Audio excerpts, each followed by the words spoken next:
This is absolute carnage on the board. Divya Deshmukh just walked into a high-octane battle against Rose Atwell and turned the game into a total masterclass of tactical aggression. How did a seemingly solid position crumble in under 50 moves? We are talking about deep-level engine calculations, ruthless pawn storms, and a finishing blow that left the entire commentary booth speechless. Grab your coffee, buckle up, and let's dissect the genius behind this monumental win that shook the Women's Speed Chess Championship to its core.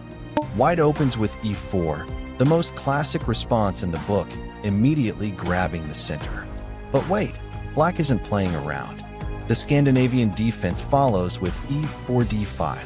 It is sharp, it is confrontational, and it is designed to take white out of their comfort zone from the very first breath.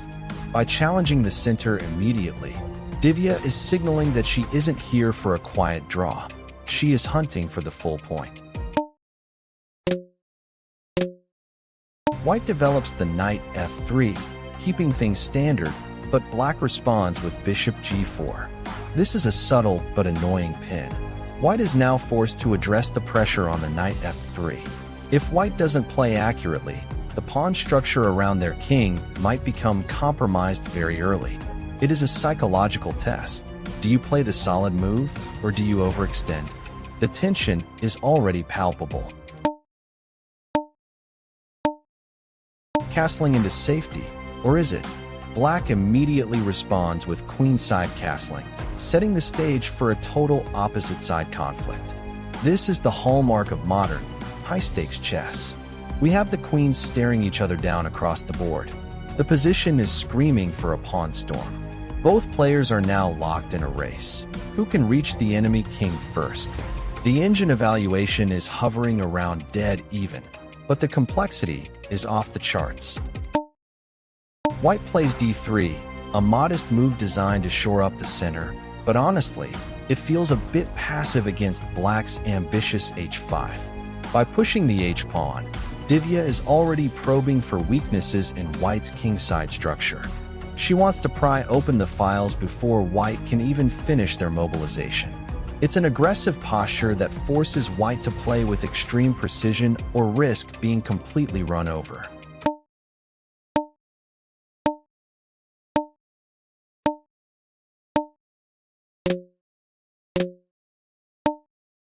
Bishop d2 is a prophylactic retreat, moving the bishop away from the impending heat. It's a quiet move in a very loud position. White is desperately trying to untangle their pieces, but notice the geometry. Black's pieces are perfectly coordinated. Every move by Divya feels like it's squeezing the life out of white's position. We are seeing a classic struggle, black's space advantage versus white's search for stability.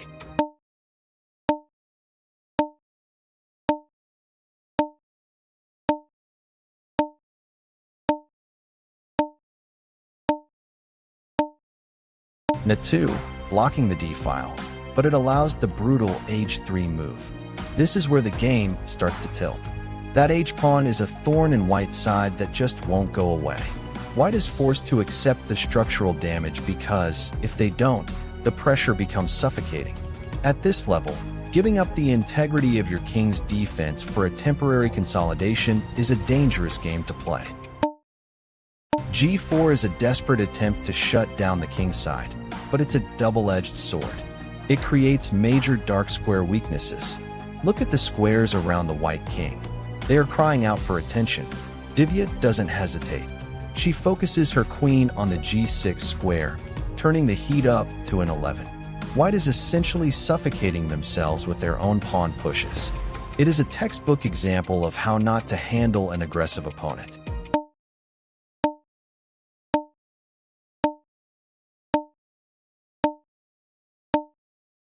White plays d4, trying to activate the center, but the tactical execution from black is just immaculate. The knight takes g4 move is coming, and it is going to blow the roof off this position. When you see a high-rated player like Atwell start scrambling for counterplay, you know their original plan has completely failed. The engine shows a massive swing here. Divya has calculated the sacrifice down to the last detail.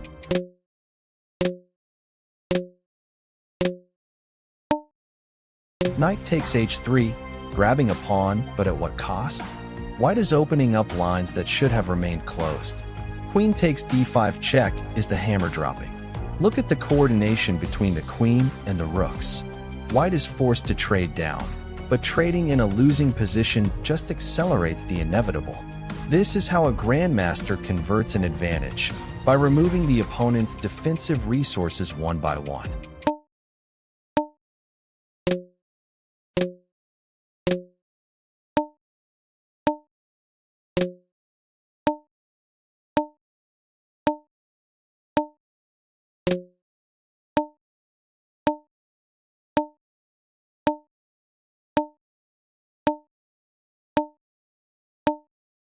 Bishop g5 tries to pin the rook, but the endgame is already fundamentally lost. The presence of the extra pawns and the active pieces for black makes this an impossible defensive task for white. It's a matter of technique now.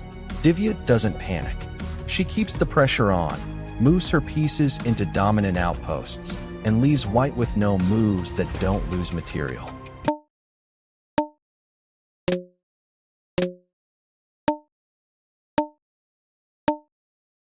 Re8 is a desperate attempt to trade off pieces, but the bishop takes g5 check is just clinical. This is the moment the game enters the cleanup phase. Notice how Divya ignores the distractions and focuses purely on the target, the white king. Even with seconds on the clock, her precision is terrifying. She sees everything. White's position has disintegrated entirely.